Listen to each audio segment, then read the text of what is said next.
Man tarakas salata muta'ammidan faqad kafara biha. Ini dari ahli hadis.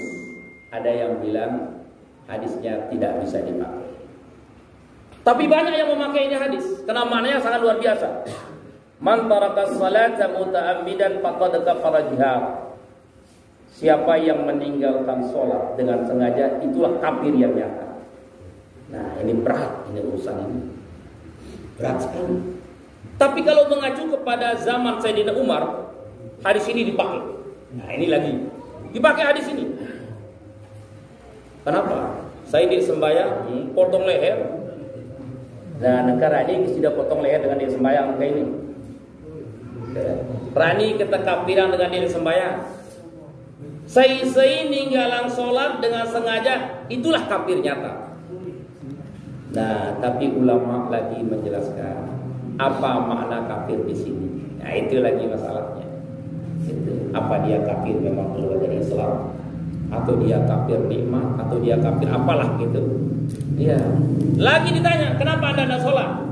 Yakin nggak? Oh, yakin. Tapi apa? Malas. Nah, inilah masalah.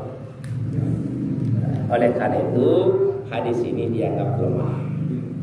Hadis ini dianggap lemah, makanya tidak dipakai, jarang yang dipakai.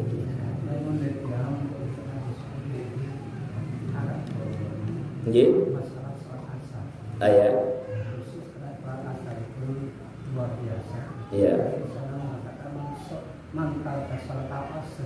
Oh, tarakal asri.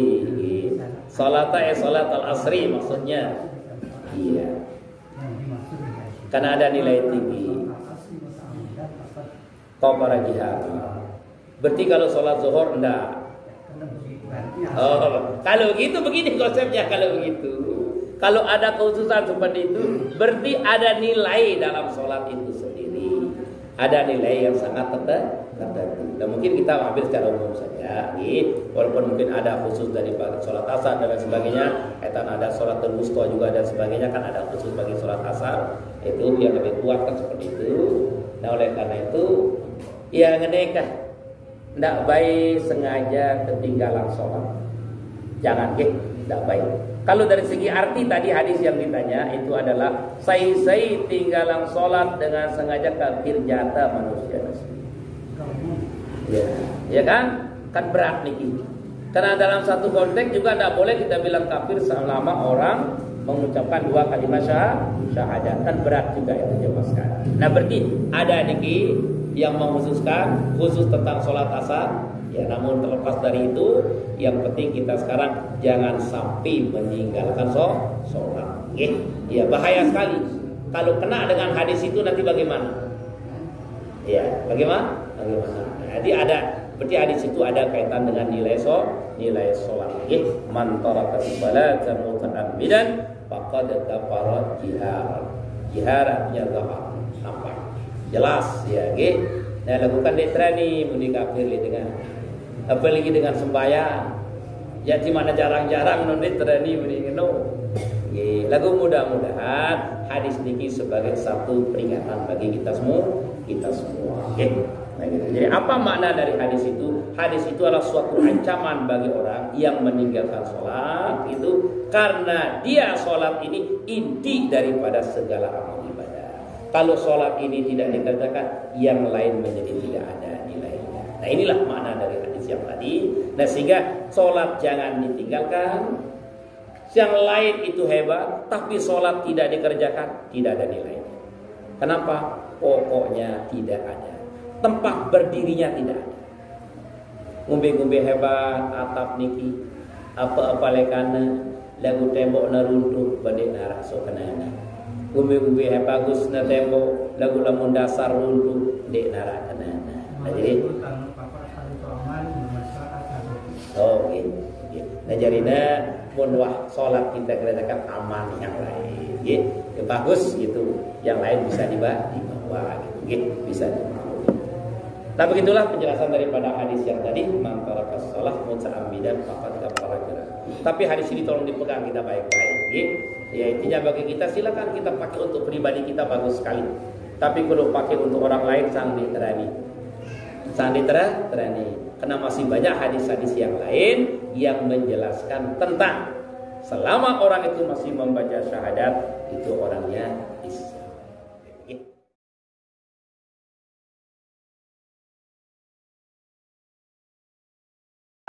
Sengaja dia meninggalkan salat, faqad kafara jihara, maka kafirlah dia secara nyata.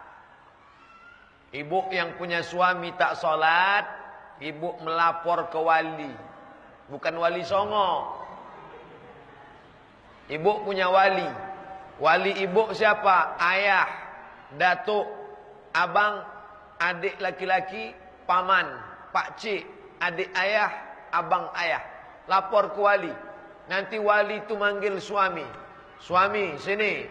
Ini keponakan kami yang perempuan ini bukan ketemu sama kamu di tong sampah. Kamu mesti sholat.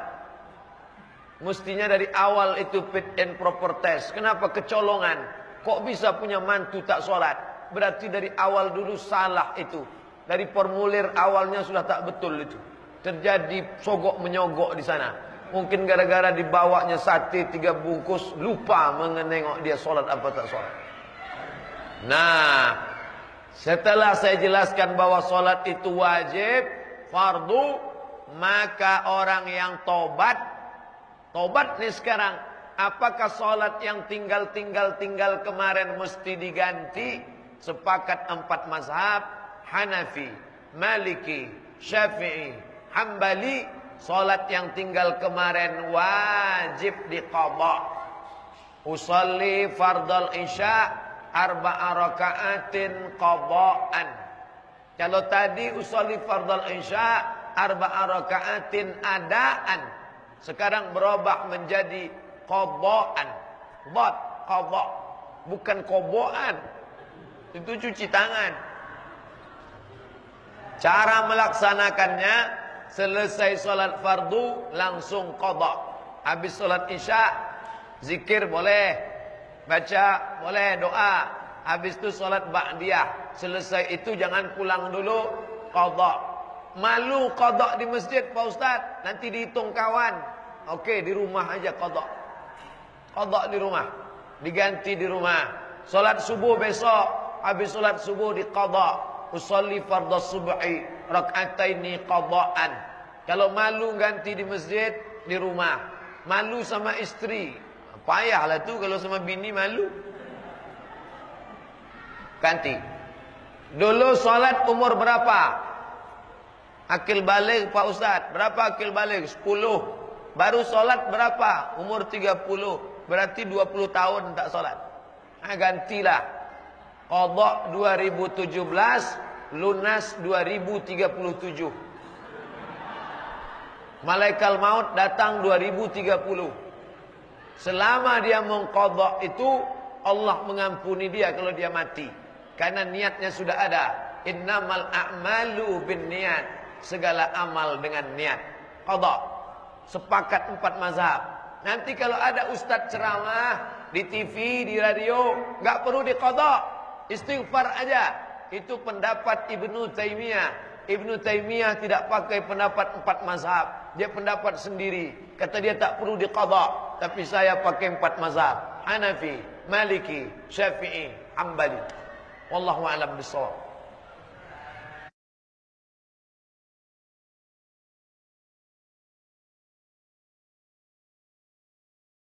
Seperti kemarin laporan seorang jamaah, gimana posisi ayah saya?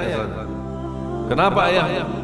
Ayah saya subhanallah orangnya baik, akhlak baik, suka bantu orang, bahkan suka bangun masjid, tapi tidak pernah salat sama sekali. Ini gimana bahasanya? Kalau tidak pernah salat. Salat tiang agama. Tidak ada salat, semua amalan sia-sia. Semua amalan sia-sia. Tidak ada artinya. Puasa tidak ada artinya, haji tidak ada artinya, semua salat malam tidak ada artinya, sedekah tidak ada artinya, bangun 1000 masjid tidak ada artinya. Karena tiang agama atau istilah lain tali hubungan kita sama Allah salat. Kalau tali itu terputus, mana ada lain yang bisa sambungkan? Tidak ada, dan bisa sambung. Makanya salat itu satu-satunya ibadah yang bisa dikatakan yang meninggalkan salatnya sengaja bisa dikatakan kafir. Tapi tidak ada dalam ayat atau hadis yang meninggalkan zakat atau tidak haji atau tidak puasa kafir. Tidak ada. Hanya salat. Sampai Rasulullah SAW bersabda, berjadian antara kita, batas perbedaan antara kita umat Islam sama orang-orang kafir dan orang musyrik adalah salat. Berarti salat menjadi batas. Kalau jaga salat berarti anda masuk golongan orang yang beriman. Kalau tidak salat masuk golongan yang di sana sebelah kiri. Bahkan Rasulullah SAW bersabda di hadis yang sahih, "Man taraka salatan wahidatan muta'ammidan faqad kafar." Barang siapa yang meninggalkan satu kali salat sengaja dia salat tak mau. Kenapa? Tidak mau. Itu aja, tidak ada alasan. Cuma tidak mau, sengaja. Sehat, akal, sadar, tahu salat, tahu masjid, tahu dengar azan, tahu semua dia tahu. Salat tidak mau. Kata Rasulullah, barang siapa yang tinggalkan satu kali salat sengaja, dia kafir. Bagaimana orang yang banyak yang tinggal salat? Bagaimana orang yang tidak salat? Sama sekali.